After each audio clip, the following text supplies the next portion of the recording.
Hey, Podnutzians, welcome to Mini PC Show, episode 129.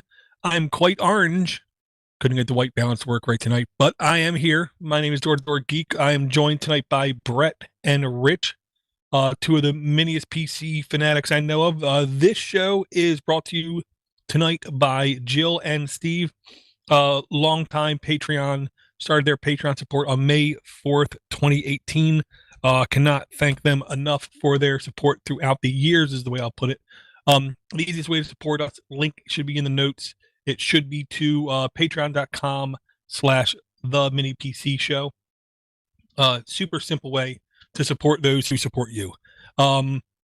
Hey, Brett, how has everything been going, man? Been going pretty good. Can't complain. No one would listen if I did anyway. Been doing a lot of stuff with a lot of different electronics, some automation stuff, a lot of home assistant stuff, especially for the RVs. Been having a lot of fun. How about you, Dor? How you been?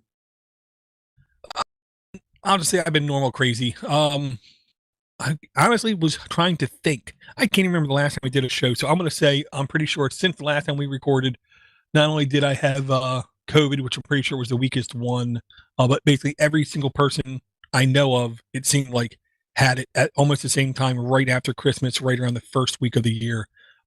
Except for that, just keeping up on all the mini PC news. Really, still completely satisfied with all the hardware I bought. I have no rushing need to go out and buy anything extreme right now, but I can see that changing really soon. Yeah.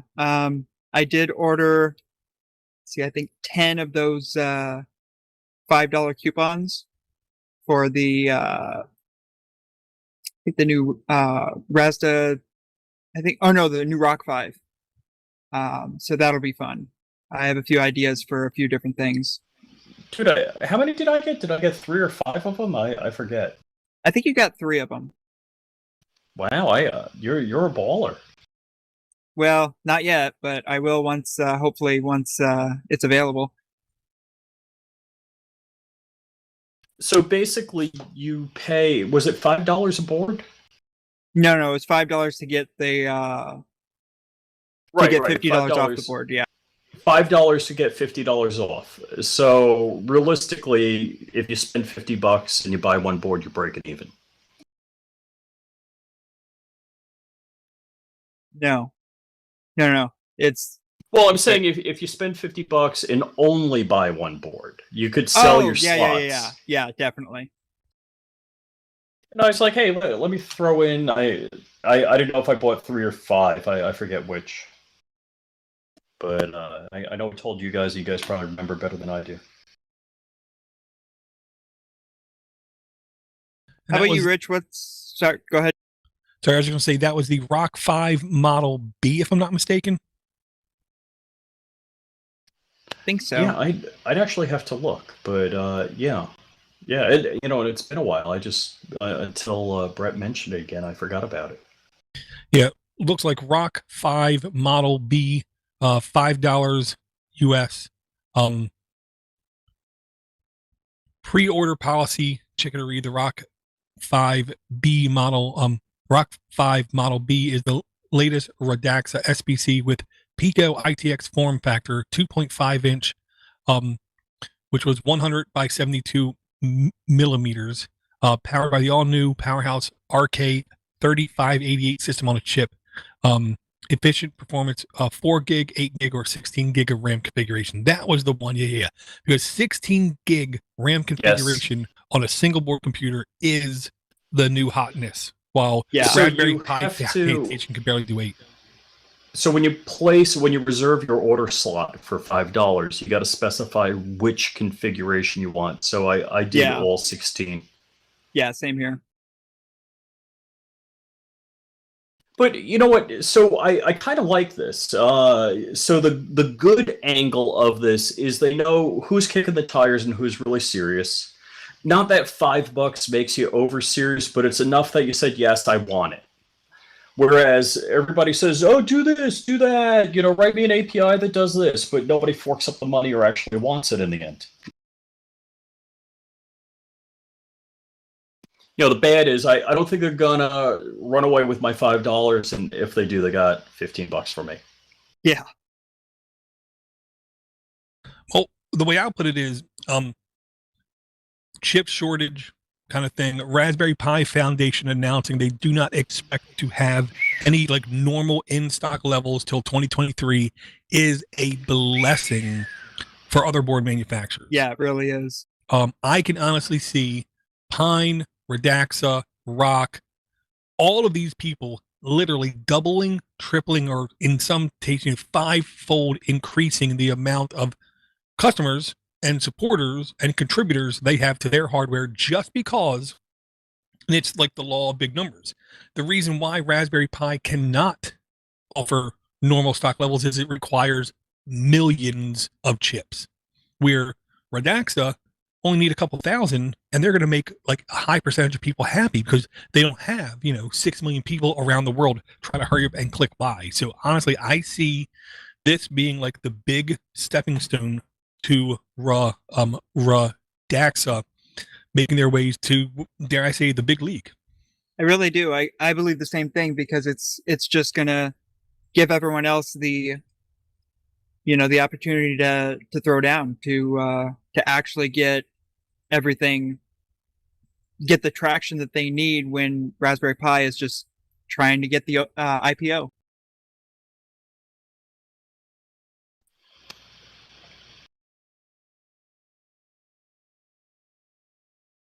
Sorry, for some reason I couldn't find this in my notes. When I know I see a board like this, I'm clicking save, but I didn't see it. I'm not gonna lie, I didn't have the attention span and honestly the money at the time in order to pre-order any of these boards. But when I see 16 gigs of RAM, I see, and if I remember correctly, the article that I sent along said something like, this is the first desktop level single board computer. I will say, contraire mon frere, because I've been saying the term now for literally 10 years, we're looking for a desktop-like experience.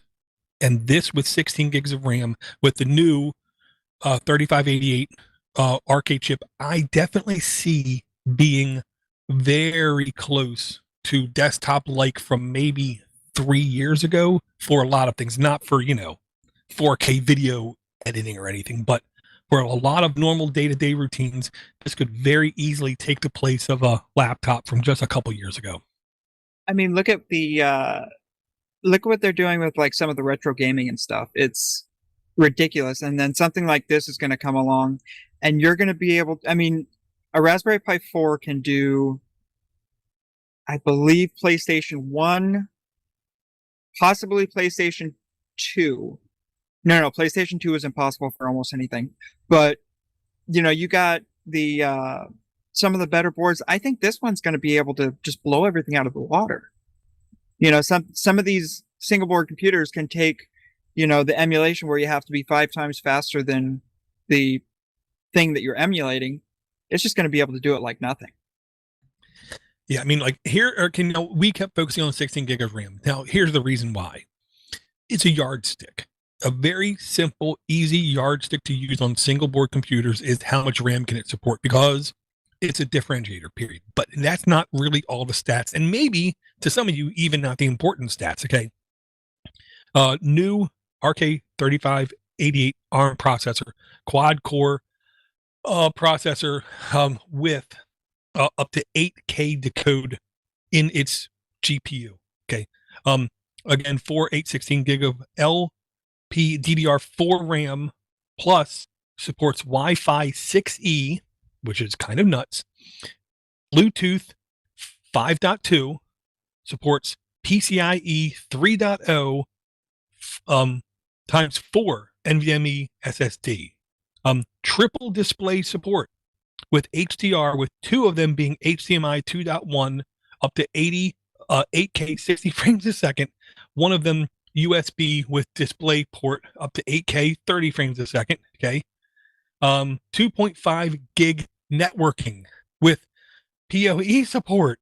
Out of the box, Linux kernel support 5.10, which means normal, in air quote, Debian Buster not some special spin, not only Armbian, not only, Diet Pie, not only, Raspbian. No. True Debian Buster out of the box will run on this device. That to me is a stack of game-changing stats. Ain't no Raspberry Pi board for the next 5 years going to be able to even come close to competing with the I/O and the specs of this board. Yeah. With 4K in, it's pretty impressive to me. I mean, that's just kind of crazy. You can use it as a pass-through, as a video recorder, and it just, there's way too much possibility there. More than we've ever really had. Yeah, with the HDMI in, you can make this not only a computer, not only a independent recording device, so it doesn't interfere with your gaming rig processor or memory. So you can put this between your monitors and your gaming rig and record that. But because it's triple display, you can have one HDMI in, one HDMI out, and then another display port out. I mean, I really don't want to overhype this thing, but this is literally the kind of board that I know a lot of people have been dreaming about for at least 5 years. Yeah.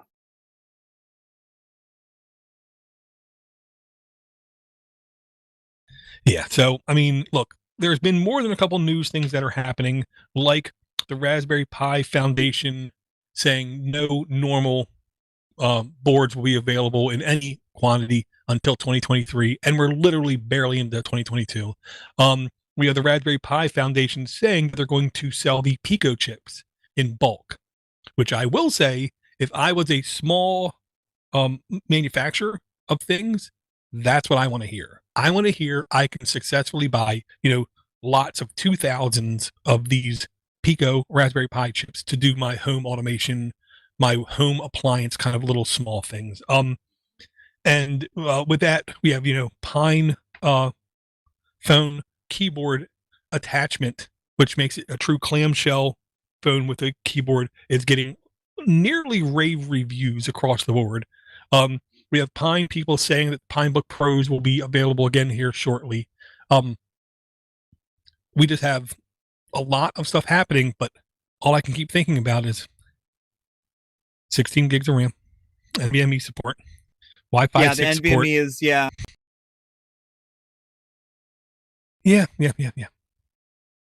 Oh, and I forgot to mention, I think it also has a NPU, which I do believe is basically like a TPU. Yeah. Processor on it as well. So yeah, it's what is it, neural processing unit or something? Yeah, something like that. TPU Tensor is a Google branded name for it. This is just a different name for it. Oh, okay. So yeah, this is the thing that quite literally we've been waiting weeks to at least talk about, and it's the kind of thing that I honestly cannot wait.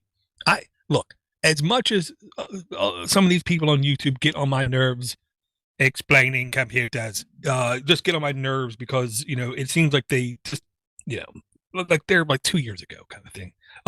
I am really looking forward to all of them getting this board in and just speaking of its virtues, about how, what this board can do, because I'm going to be pretty impressed at it. I'm pretty confident to say with that. Now, it is a new processor. It might take 6 months, 8 months, a year for it to become really optimized, where you can easily do 8K full screen streaming video on it, where it's like butter smooth. But I'm a patient kind of fella.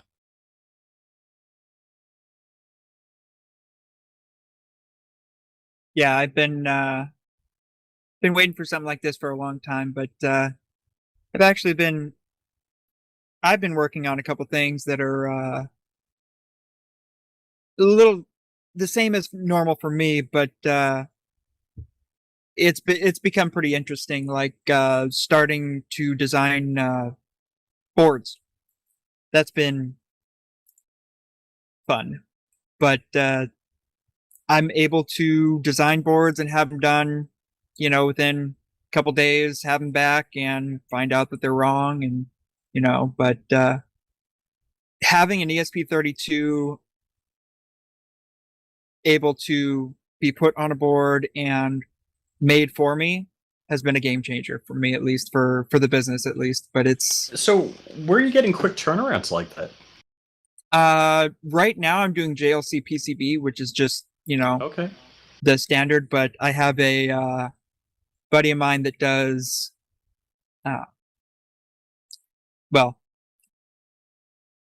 AEM Electronics, which is a automotive electronics company. They do ECUs and everything. So he's been introducing me to a couple of their suppliers and their manufacturers. So hopefully soon I'll be able to have quite a few things mass manufactured. And I'm really excited about that. Oh, that's crazy cool. Yeah. No, there's, I think I've seen this in England. There's an ESP32 ECU for cars. Is that I think there's one that is, I know there's an ESP32 for doing those diesel heaters, because I have one of those. It's an ESP32 that controls the little diesel heaters for RVs and stuff. And those are pretty neat. But I haven't seen the car ECU because I don't know how fast that would be, Well, yeah, it was an ESP chip. I know I've It might seen be, yeah. YouTube videos Yeah. on it, so I'd Yeah. have to look. I mean, I can't see it being, too slow for it because, 240 megahertz, fast enough for an injector. Yep, fast enough for a spark trigger and an injector trigger, and to read the crank sensor and the cam sensor. Yeah, but I can't see it having enough input-output to do everything. You know what I mean? But maybe most of it. Maybe like a 4-cylinder or something. Well, and I can see it doing a lot of things like on the dash. You know what I mean? Like Oh yeah, that's gonna be fun. yeah, bells and whistles galore.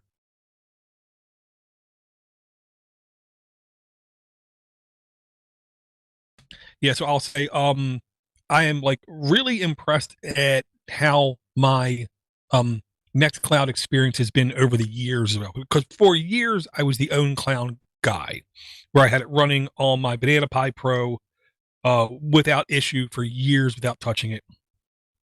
Switched over to the Rock 64 and with USB 3 out to external drive, and it's been unbelievably rock solid. I've been able to do upgrades. In the very beginning, I admit half the upgrades I did just nuked it to where I had to just nuke the card and restore the configuration from backup. Literally, it was like a 10-minute process and I was back up and running just fine. But now for the last like year and a half, I've been going in every couple weeks and by hand doing the updates just so I can see what's happening. Now, the tangent is I do this on all my devices. I don't set anything to automatically update except for one thing. And I'm betting you guys don't know what it is.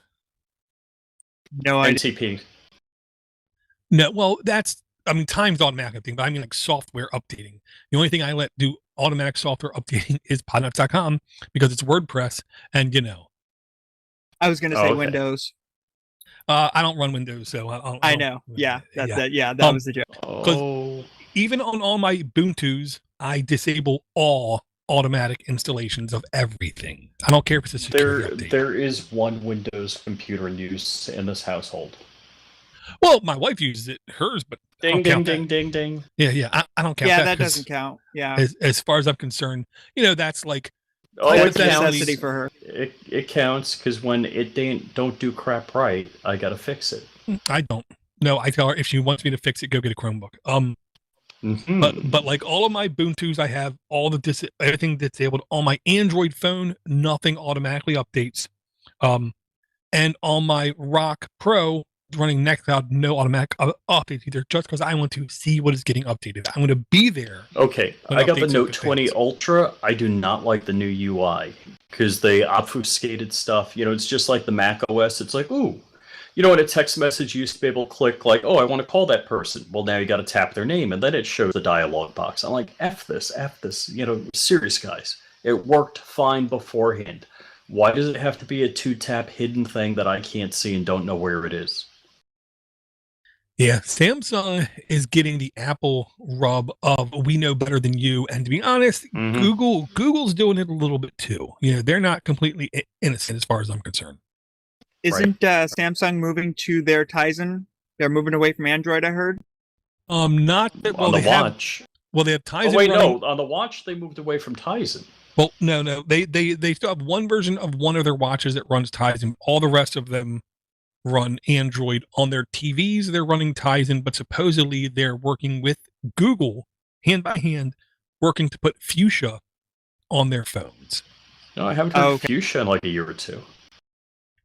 They silently upgraded certain Google Hub homes to Fuchsia from Android, and everyone who has one, all of the Android Authority and Android Police and whatever, all of them say you literally can't tell the difference. And if there's no bigger compliment you can give a complete operating system replacement upgrade, then I didn't even notice it.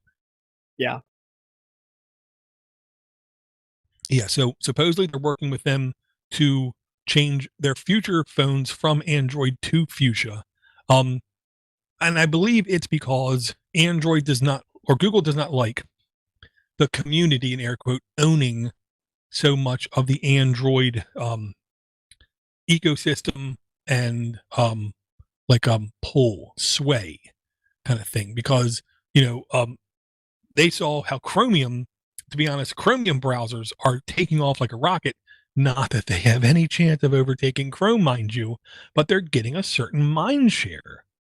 And I'm sure Google doesn't like that. They see Android being forked, being used by Oculus, being used by Amazon, being used by these other companies without their, in air quote, permission.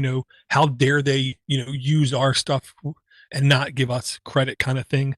So I think they want to move to Fuchsia just so they get more control. Their excuse is they can push out like stuff like security updates easier and simpler over a longer period of time.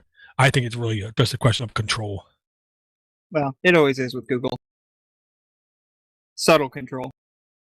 Do no evil, right? Oh, wait, no. That was, just a suggestion.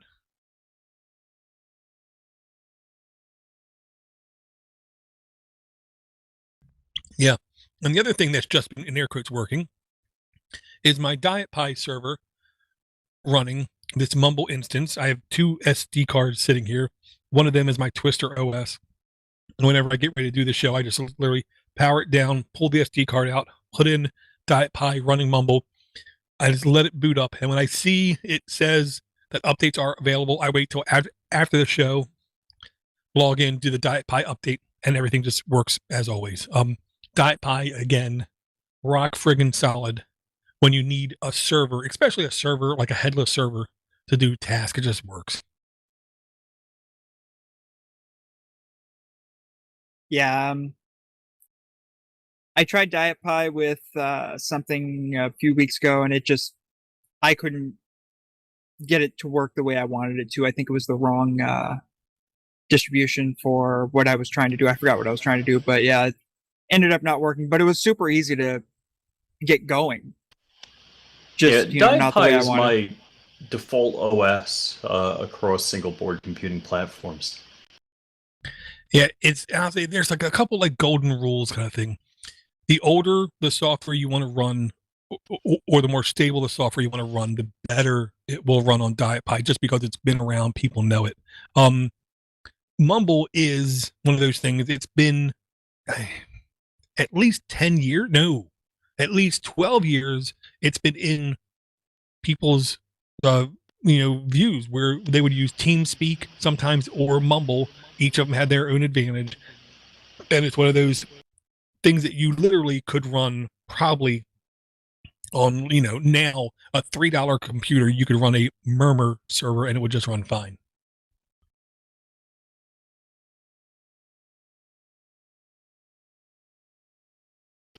So Dor, can we go to line 73? I'm both happy and sad about this one.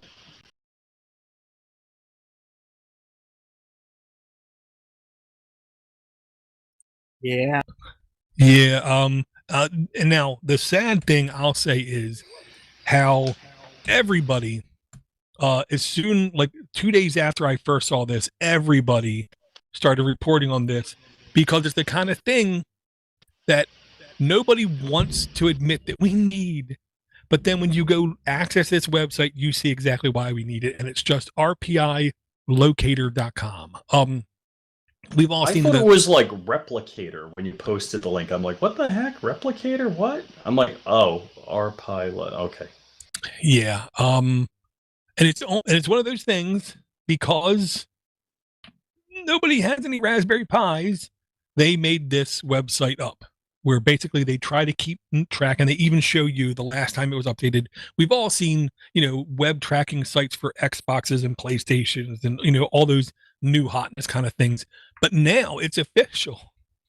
The Raspberry Pi is so popular and so much in demand.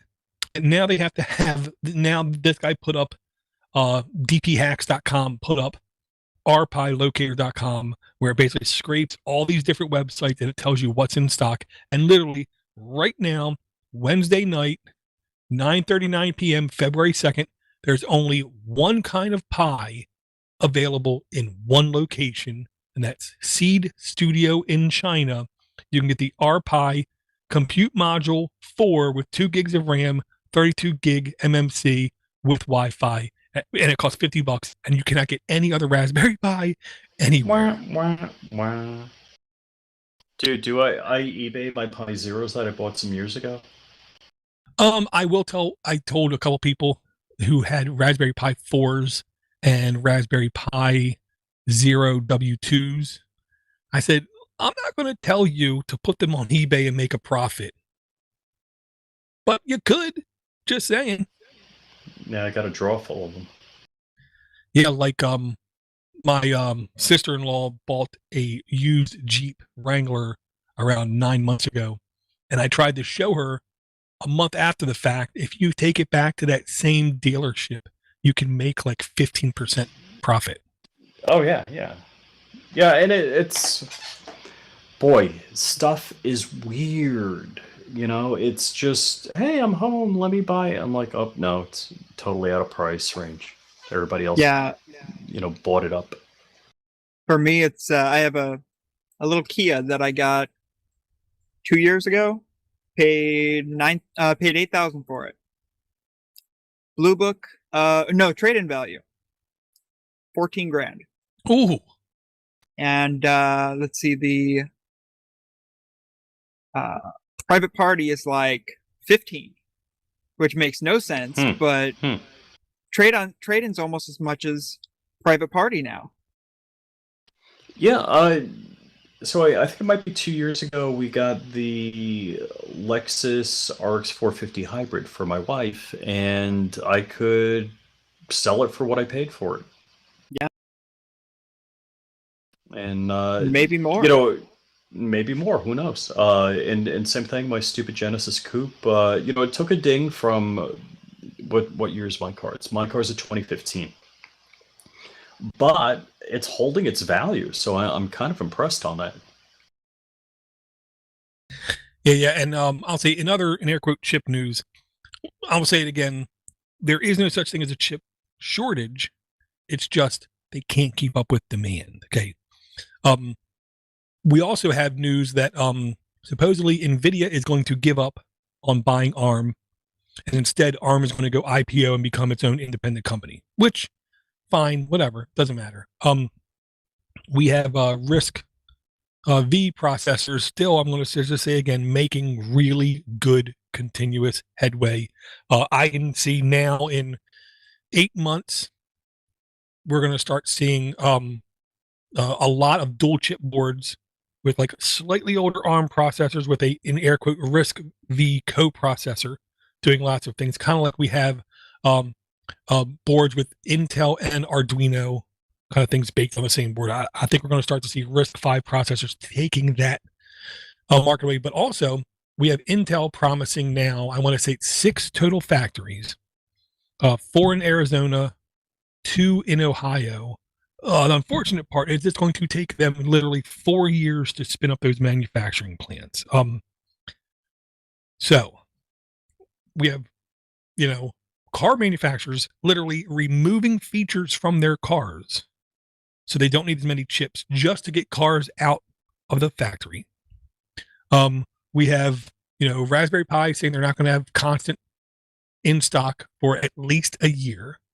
We have Elon Musk intelligently, preemptively making deals with everybody. So when all this crap's going down, he's only increased production. We have SpaceX launching more stuff into space in 1 year than I want to say the previous 4 years or 5 years combined. He has a target goal of 52 launches this year, aka 1 a week, which is kind of nuts. But when we want something, we're going to go out and we're going to find it and we're going to spend the money, even if we got to put money down and wait weeks for us to get it. So I think it's just going to keep getting tighter, but people are going to be able to figure out for certain things they can charge premium, and we'll just pay it anyway.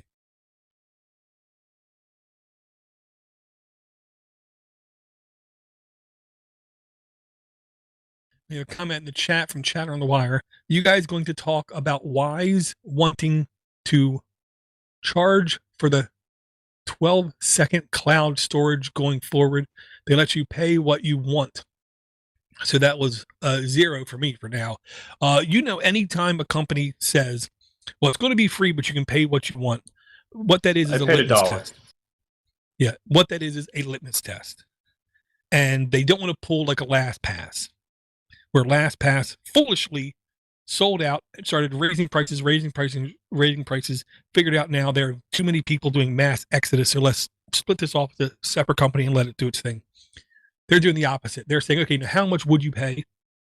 Hoping some people out there are going to save $5 or $10 a month. So then they're thinking, hopefully maybe we can charge $3 or $4 a month and keep like 80% of our customers. Yeah, I think I do I think I do like a bit. I think I do $1 a month or something for the Wise. But I do the person detection stuff, which I'm going to be ending pretty soon because I did the RTSP firmware on all my Wise 3s. And I could do the RTSP and just pipe it through my Home Assistant with the Frigate NVR.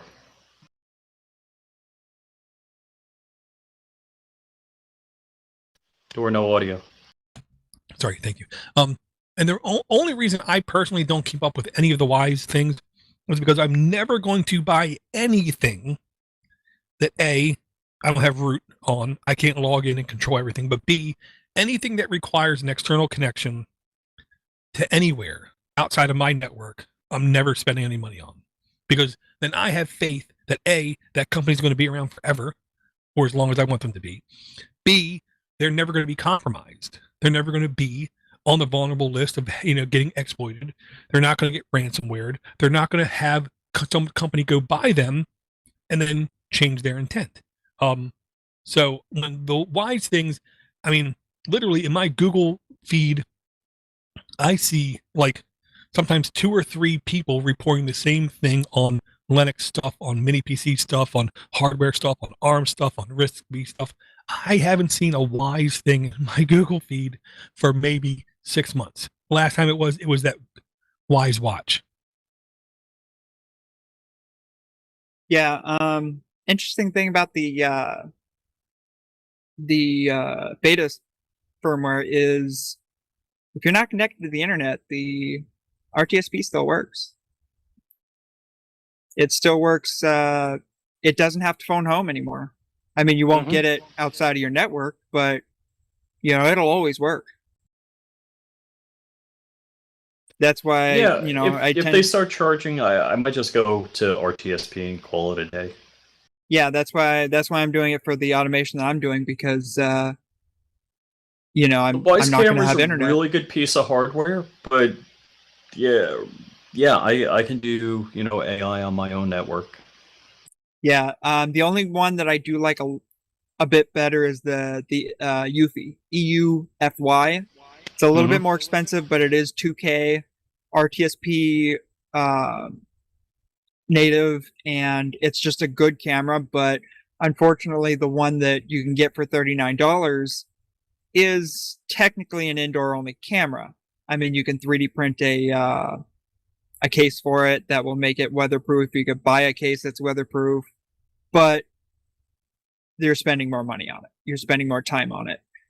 With the Wise, you just plug it in, you put a SD card in with the firmware on it, you turn it on, and it hooks up. That's it.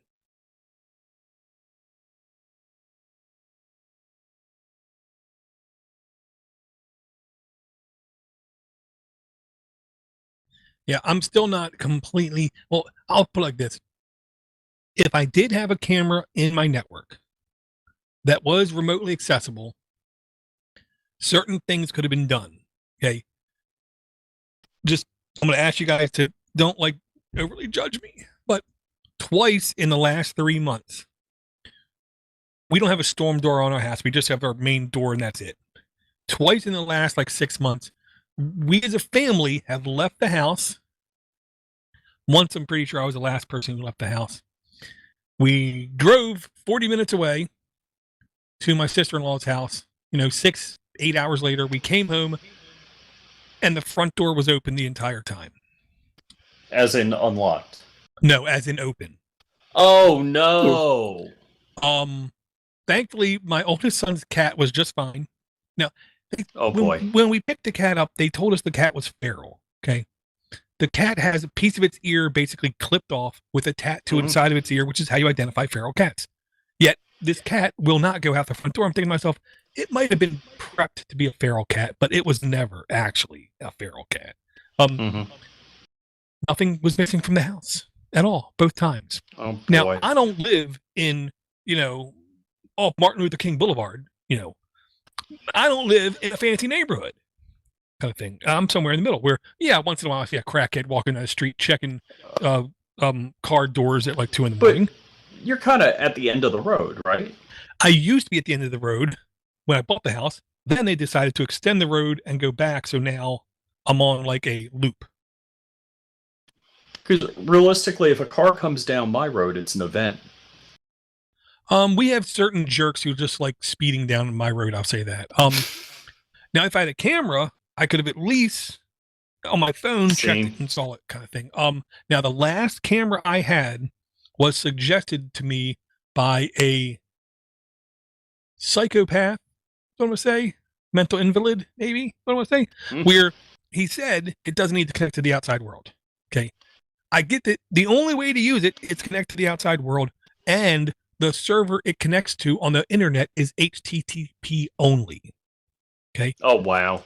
I swear the last time I turned the camera on for any length of time, which was maybe for like a couple hours, within 20 minutes of me turning it on, I got a notification saying somebody from Russia, and then 3 minutes later, somebody from California, and then a minute later, somebody from New York has logged into my Twitter account. So you bought it off a crackhead, or? No, I trusted the words of a crackhead who said it was a safe, secure, only in your lane networking option. Yeah. Yeah. So it's unplugged, just sitting there doing nothing. Good idea.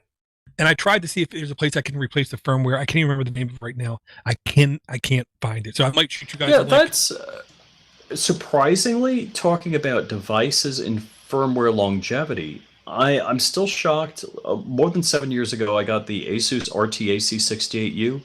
Not only are there continuous updates, they added features as like a couple years ago, AI mesh, but the new versions of that router that are $200 support AI mesh and the same thing. So if I wanted to upgrade my router to the newest version, I could unplug this, plug a new one in, make it another node, and still utilize the hardware. I'm just shocked. Nice. Yeah, I became a fan of the mesh. I'm not gonna lie. When I first my last router, like 2.4 gigahertz, man, that thing choked doing anything. Then my wife let me upgrade our home FiOS to gigabit. Oh, I need to update the routers. Ain't no question about that. Came from a suggestion from Liam Tidwell. He told me to buy a refurbished Linksys VLOP 3-pack mesh network. It was only like $150, like super cheap. That's nuts. Yeah, and each node has 2 network ports on it, and each network port is it can be either a WAN or a LAN port. It knows what you want to do, hypothetically. So I have one master node sitting here. I cannot disconnect the FiOS router because that does my preview guide and crap like that. And it helps with the DVR across the network. So I have my FiOS router, one VLOP here, one VLOP up on the opposite side of the house, up a floor, and then the third opposite side, up a floor. And I'm literally on newer Wi-Fi devices, easily getting 100 to 180 megs both ways. Now, are they all hardwired or are they all just meshing? The only one hardwired is the one down here. All the rest are meshed. Wow. Oh, okay. Yeah, so because my mesh nodes are hardwired. Yeah. So I'm definitely now completely sold on mesh networking. Now the gimmick is my oldest son on the top floor wants to buy a gaming computer. First, I have to explain to him this is the worst time in history to want a gaming computer. And then when he says, well, I'm going to ask him what kind, he says the best. Well, then you better have $2,800 ready. And At least. And you're still going to have to wait 3 months. So I slightly worry about network speeds. Now, I do have a Ethernet over power, not PoE, Ethernet over power where I can literally connect my Cat 6 to the outlet, go up to his room, outlet. My mesh network is still faster. Well, that's because you're going through a surge protector. Not here. No. If there's any kind of disruption at all in a power line, it kills it. But yeah. Well, I know it's jumping fuses, and when the one guy said if you're on the same loop of the fuse, you get fantastic speeds. Once you jump to a different part of the house, you're losing it. Yeah. So that's if you have 220 in the house and you're on a different leg of the 220, it won't work. So there's some issues. Yeah. Yeah. So what I'm hoping is I'm going to get the exact specs of the mesh routers and try to make sure whatever he gets, because the gimmick is he wants to be able to connect his Oculus to it for a better Oculus experience. So then I told him, well, you have a job. You need to find out what is the best thing to get? Is it CPU, GPU, or RAM, or networking speeds? And it's going to say everything. I know. But I'm pretty sure it's going to be nothing more than GPU. Now, of course, network play lag, that. But it's going to be game specific because some games like I've found out Borderlands 2, it looks graphically pleasing as far as I can tell. Runs on 7-year-old hardware like it's butter smooth. It's because it's more CPU optimized than GPU optimized. So as long as I have an i7 even from 5 years ago, it runs just fine.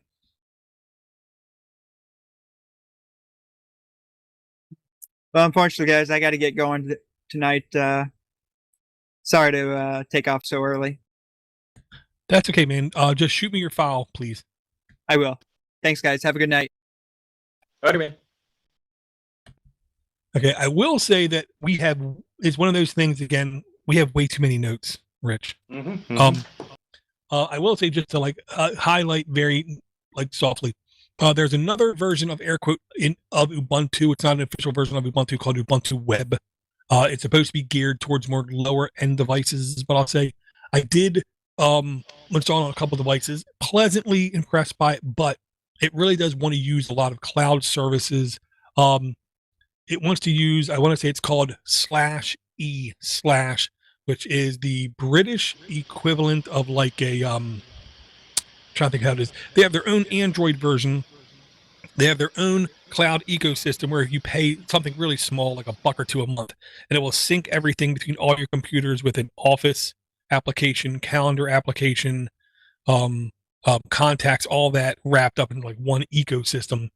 And I found it to be cool, is what I'm going to say. But I have my own Nextcloud server. If I want to host a calendar and contacts, it's just going to be right there. Mm-hmm.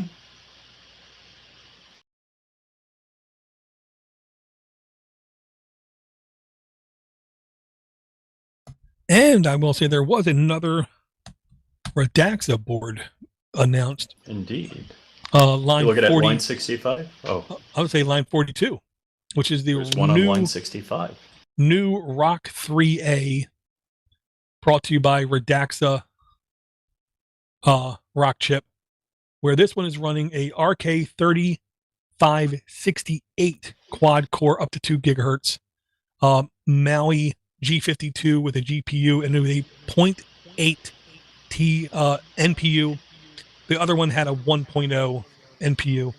Pluggable eMMC, so removable eMMC. 248 gigs of RAM, again, which I really do like. 2 USB sockets, 2 USB 3.0, 1 OTG, and 1 host. Gigabit with PoE, M.2, mini DSI, and 40 GPIO pins. So this is definitely Raspberry Pi form factor like. So, okay, USB 3 power, right? Full size single HDMI, which I'm okay with because most of the stuff like I said, I'm running headless. So the M2, what's the M2 for? That's the M2M. M2 is like an NVMe drive, except M2, I believe, is like the postage stamp size. Yeah, Typically, so we got the NVMe and M2E key. Okay, so it doesn't have native Wi-Fi on board, but you can drop those cards in. Yeah, typically the M.2 is for either Wi-Fi, Bluetooth combo, or for LTE boards. Which, you know what? I'm okay with that. I found what were it was a rock it was the rock chip board, but it was packaged and sold on Amazon for like a couple of dollars, and I bought a couple of them. What were they calling it? It was some security device. And it came with a screen, and basically I had a Wi-Fi dongle kicking around. Yep, you got it right there. And I just threw it on. I threw on Recon Sentinel. Yeah, that's it. So if you missed that deal, you missed a really good deal.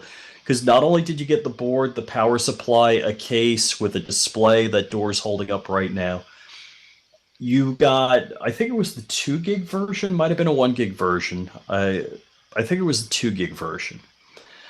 And I'm running them as Octoprint servers on my 3D printers. So perfect, just super price point.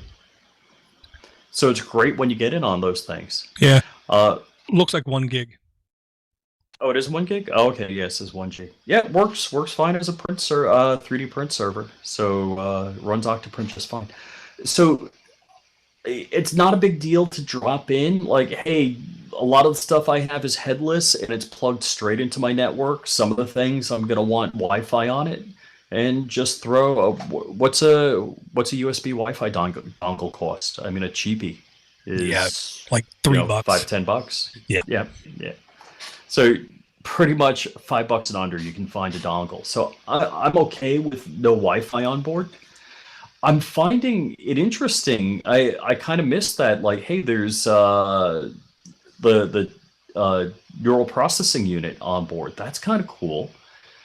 And you just got to make sure there's some sort of software that works with it. Yeah, I think we're almost out of the stage where they're putting it on and don't already have rock solid hardware to run on it. I think we're getting really close to you'll just be able to, install a module and voila, it's going to automatically know how to offload processes to those NPUs. Because there's an I don't know, is it an M2M? There's an M2 version of the Google Coral. So even if the board, like, say, hey, maybe you're not compatible with the MPU, you could get the Google Coral for that. And the only cheap Google Coral is the M2. Gotcha.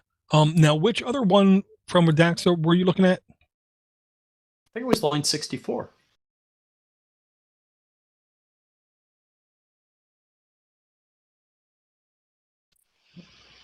Was it 60? Why am I not seeing it? Well, let's say because 65 has the Redaxa Pi Zero inspired board. 66 Oh, maybe that's it. has the Orange Pi inspired boards, and 67 has the Redaxa E25 dual 2.5 gigabit carrier board. Actually, that's kind of interesting. Let's talk about that one. Because I kind of looked on it. I don't know if it's something I'd want or if it's interesting. Let's put it that way. Very interesting. Yeah, dual 2.5 gig board is really, I think, where a lot of these things are going to be moving in the future. Dare I say, I mean, I know me and you both have kind of mixed feelings about compute modules. They're almost unnecessarily high priced. And Right. the carrier boards seem like they're not yet came to a same level of pricing. I mean, some of them are fine price, but some of them are incredibly, and I'm just going to put it like this, stupid. Tangent. We have the one board, I'll see if I can find it, where it has 8 USB 3.0 sockets on it, and they're style A sockets. So there's 8 USB 3.0 sockets, okay? USB 3.0 sockets. And then they have PCIe on board, and they have an NVMe drive on. Okay, all of them require PCIe type connections. They only have 3 buses on board. Okay, I can tell you right now, 1 bus is devoted to the NVMe. 1 bus is devoted to the oh god, the other thing I just said. And they only have 1 bus devoted to the 8 USB free sockets. So there is no way in hell you're going to get even remotely close to full speed off of even 2. Not simultaneous, right? Yeah. So to have 8 USB 3 ports on a board like that, to me, is literally just because you want to have massive amounts of redundant storage where speed has nothing to do with it, because nothing you put in those devices will be fast. Even if you put USB devices that are powered separately from the wall warts, you're still not going to get any speed that's even worth using, except for like Amazon Glacier type backups kind of thing. But I digress. Okay. This board is just, to me, it's another example of how Redaxa is kind of going crazy and just putting all kinds of stuff out there.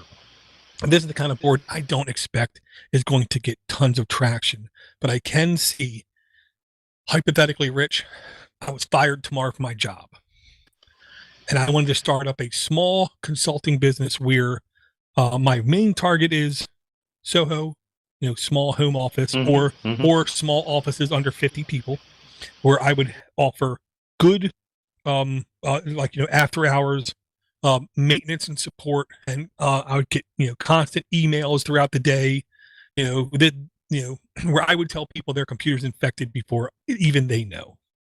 AKA, I'd be like one of the can't remember the acronym now. I'd be one of those guys doing that kind of computer support.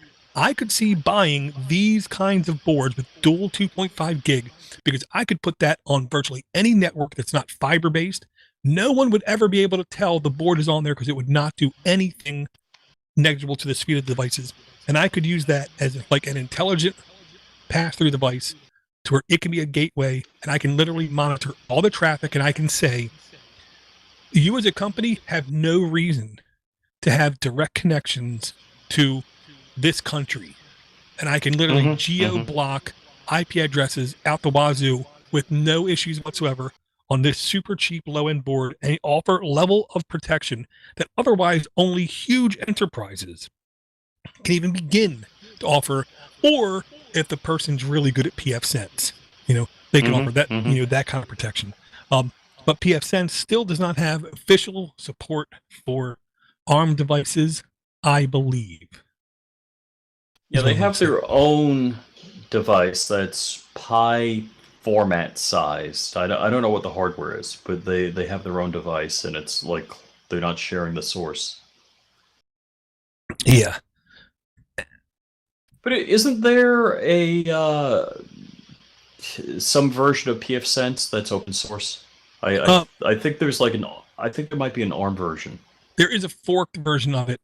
In air quotes, you don't get, you can't get the same level of support, which is obvious, but, and I do believe their updates are, I want to say on average about 3 to 4 months behind, which isn't the end of the world, because you really don't hear a lot about zero-day flaws in PF Sense. At least I haven't heard it.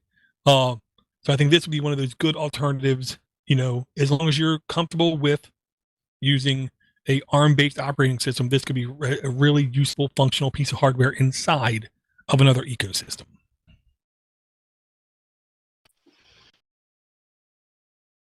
And I do believe I have that Raspberry Pi Compute Module 4 board bookmark here in the system. Give me a second here.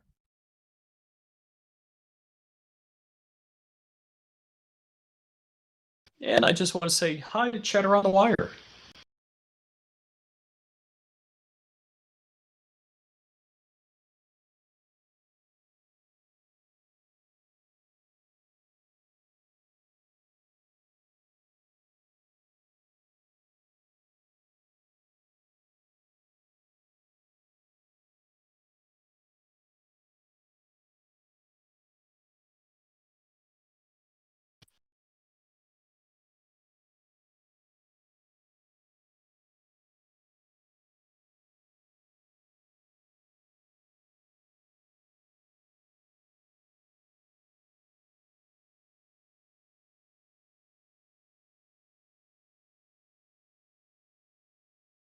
I'm super mad I can't find that board. And I want to say the reason I didn't bookmark it was because the first place I saw it was a Jeff Geerling YouTube video where he I don't want to insult the guy because he seems like a really nice guy. It's painfully obvious when someone gives him hardware, because when there's a negative part of it, I don't want to say glosses over it, but he doesn't dig into it. He just would mention it as a shortcoming, but not really go into it's a pre-release, but by the time you're watching this video. Well, and he did mention, there's 8 USB ports, there's a dedicated PCIe port, that's what it is, and an NVMe drive. And then he said, all these are powered off 3 host chips. I'm like, you should tell people about why that sucks. Because realistically, on most boards, you want at least one host controller for every 2 USB ports. Worst case scenario, every 4 USB ports. To have 3 of those for an NVMe, a PCIe, and 8 USB 3 ports is redundant. And he did mention offhandedly that yes, they could have removed 4 of those USB 4 ports, saved money, and offered it to us. And my logic is, yeah, you should have, because you would have got a lot better speed out of them. But I digress. So if you want to know about the board, if you don't know Jeff Geerling, he does an insane amount of documentation on the stuff that he does on his home network. So if you like to copy paste, his site's a very good site to go to.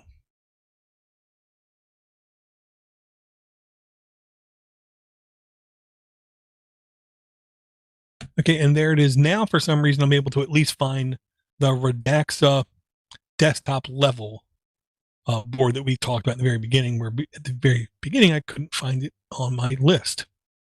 Okay, so I got that. So that's good. And I will say, I can see these kinds of boards very soon, not quite, very soon, when I say that, it's going to be 2 to 3 years, seeing ARM type computers replacing at least receptionist level computers and replacing point of sale systems. I can see these higher end Sure. stuff taking their place.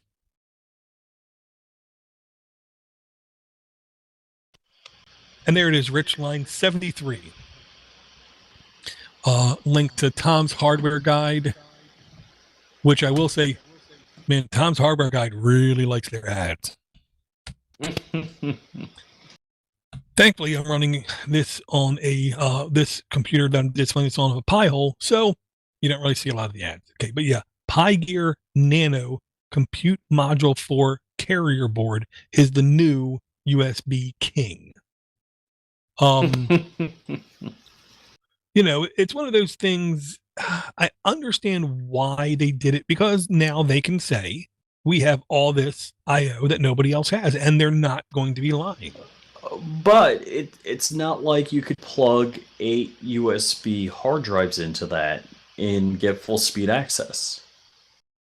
So if you're plugging in stupid devices that are low bandwidth, fine. You got 8 ports, and that could be important to you. Yeah, I mean, I'm sure there's honestly, Rich, we've said this since the beginning, kind of thing. No mini PC, no single board computer will meet everyone's needs. Kind of like no one Linux distro will meet everyone's needs. You have to pick and choose what do you prioritize. And I'm sure there's somebody out there who are thinking to themselves, I've been waiting for something with more than 4 USB ports so I can do XYZ. And I can't tell them they're wrong. I can say, I have absolutely zero use case for anything even remotely like this, on top of the fact that then you need to also buy a compute module on top of it. See, all right, now that's my beef. Why would I want to buy a compute module? See, in my mind, the only use for a compute module is clustering or very specialized hardware, and I hate to say it, this isn't the specialized hardware I'd want. Yeah, and I mean, just for the board itself, $200. I could buy just a USB hub powered. I could buy anything, a Rock Pi, a Rock Pro, Orange Pi, a Pine board, and then, yes, a simple USB hub, and get, in some cases, better results. Right. Yeah, I mean, the one thing I like about this, I will say, is it's a mini ITX form factor. I do see a lot more ARM devices, I'll say, stretching out into becoming a mini ITX form factor, just because the cases exist.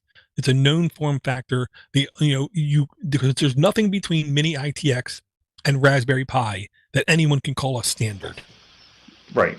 There's micro ITX, so that's the Redaxa board is going to be in a micro ITX.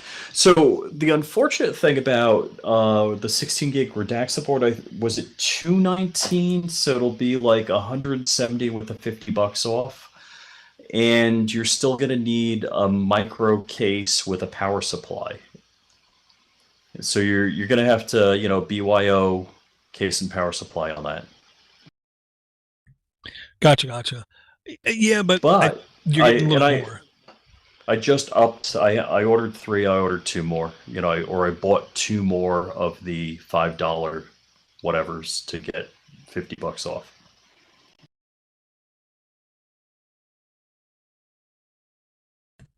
Gotcha.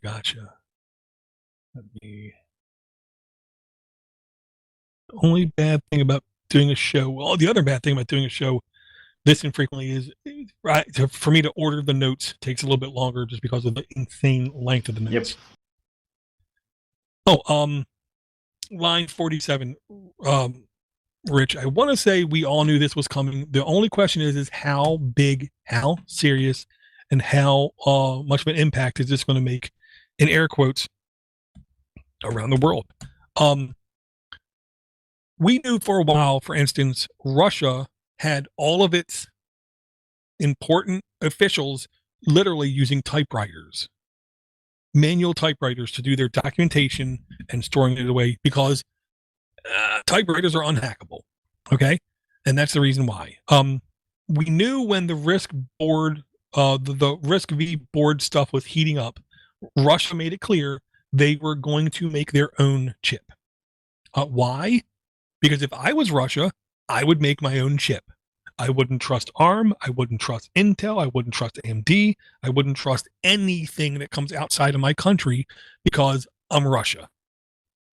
So the Russian manufacturer is going to make a 48 ARM base core board, and it's going to use RISC V coprocessors for safe boot management. Don't be shocked. This is the way I'm going to put it. Don't be shocked if this actually gets a little bit of success inside Russia, and then you have nearly every other country in the world for their own reasons, just for to be 100% confident. North Korea, of course, China, yeah. But also, don't be shocked if Turkey does this. Don't be shocked if Switzerland does this. Don't be shocked if South Africa does this. Brazil, or the U.S. So you're talking about fragmentation, 48 core. Woo. Well, I'm sure it'll be one of those things. Like, I don't know if you remember, Rich, back in the day, I want to say it was when Obama first got into office, he wanted his BlackBerry. So they literally had a specially crafted BlackBerry with certain hardware stuff on it, to where it was supposed to make it more unhackable. I could see like a government saying, okay, you're working in the NSA. Okay, your work when you're doing X, Y, and Z is going to be on this computer. Because we know for a fact when you're on this computer, as long as the information stays on this computer, it doesn't go over the network, you are not going to have any chance of any backdoor that we don't know of, because of course they'll put their own backdoors in there because government. I don't want to say this is the future of government computing, but I think it's going to turn out to be an avenue that a lot of governments try out, is the way I'll put it.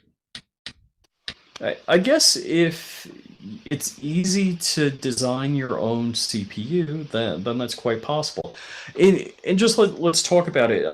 Whether you love or hate Mac, there's a little bit of genius that they have, like a handful of phones that their OS runs on, whereas Android has to run on hundreds of different devices all the time. Likewise, same with their compute hardware is, well, even worse now.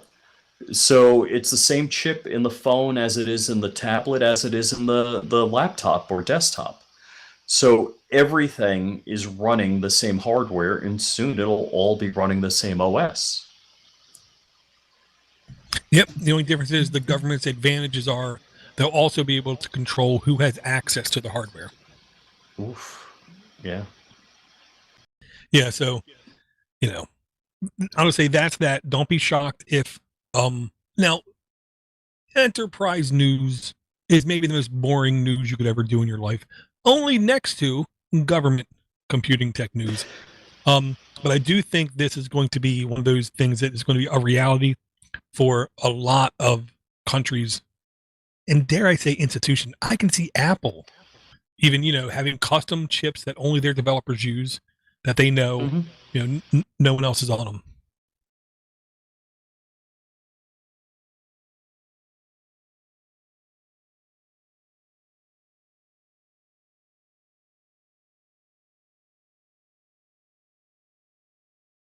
Okay, Rich, was there any other things on the list that you think jump out at you? Hold on, it's refreshing.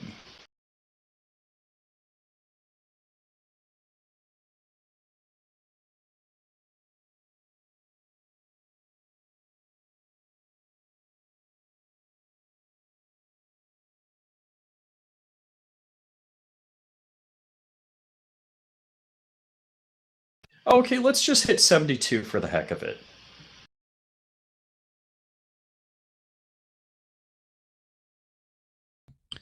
Gotcha. So is this? I was trying to understand this. Is this a Pi Zero with a Coral chip on it? Um, the way I'll say it is essentially yes, but no. I mean, it's the it looks like the form factor of either the Raspberry Pi Pico or the Raspberry Pi Zero. It's hard to tell, but it's one of those form factors, and yeah, with the TPU on it. The reason I say no, not a Raspberry Pi Zero, is because a Pi Zero is basically a full form factor computer. This has just a little bit less, is what I'm saying, because it has only one USB C type port on it, and then it has your normal GPIO headers, 100 pin board to board connection, things like that. But it has basically only one. It says Gbit 128 flash memory with 512 megabits of RAM. So they're saying, but it should be cheaper than $100. Yeah, to me, this is the kind of board where it looks like these are the kind of boards you could stack up together and just have as like separate cores running off of a higher end board on the side. Yeah, but I don't see a male and female on this. I only see one gender socket. So I'm not sure what it stacks on. I'm assuming, it fits on some other board. That this would be the daughter board on another board. And that's what those sockets are. It wouldn't shock me if it's over USB-C for both power and for most of the communications. Right, yep. Yeah, so, I mean, and what I want to say I did here is the good thing about the Tensor 2 specification is it basically is completely compatible with the Tensor 1 code. Oh, I appreciate that. Yeah, so if you do have something coded towards the first version of it, in air quotes, it should work just fine. It won't be optimized for the new stuff, but at least it should work.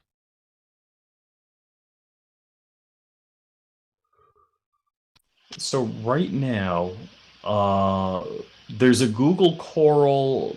Let's see, it's a G950, and it looks like Raspberry Pi 3 or 4 type format, and it's $132, and I'm waiting for my browser to load. Maybe I didn't click the right place. So Seed Studio seems to have Google Coral boards. I'm looking for the M2 because that last time I was, browsing around, because the USB Google Coral that I bought like 2 years ago is, I think I bought it for like, I don't know if it was 50 or 60 bucks, and it went down like 10 or 20 bucks. So I'm like, let me buy one. And I just threw it on the shelf. And now I have a need for one. And the USB ones, I think, are over $100 now if you can find them. Yeah, I do think the last time I saw them, it was more than $100. But I think the M2 were still reasonable. So if you have an M2 slot and need a Google Coral, you could find that.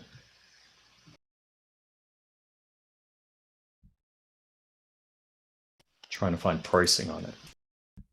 Yeah, and I do think that the Coral boards are getting some uptick, is what I'm going to say, where I think some developers are finding it easy to have their low